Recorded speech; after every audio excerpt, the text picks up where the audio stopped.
Errekorra ezartzen duten prezioak. Gipuzkoako etxebizitzen prezioei buruzko 3 datu interesgarri 2026an burua lehertuta utziko dizutenak. Gipuzkoako egiezinen elkargo ofizialak Coapik jada argitaratu du 2026ko lehen hiruhilekoari dagokion Gipuzkoako egiezinen merkatuaren txostena. Moldatu Hong taldean Coapiren parte garen aldetik merkatuaren bilakaera gertutik jarretzen dugu, aholkularitza profesional eta eguneratua eskaintzeko. Lehen datua.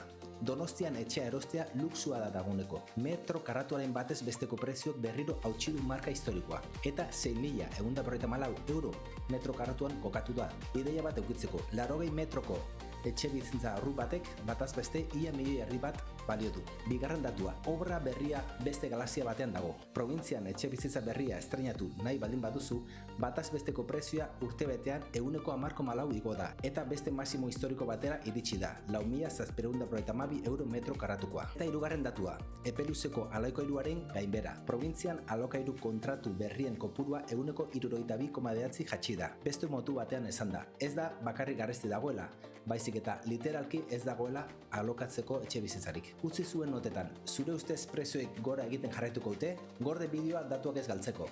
Harremanetan jarraituko dugu, mila esker.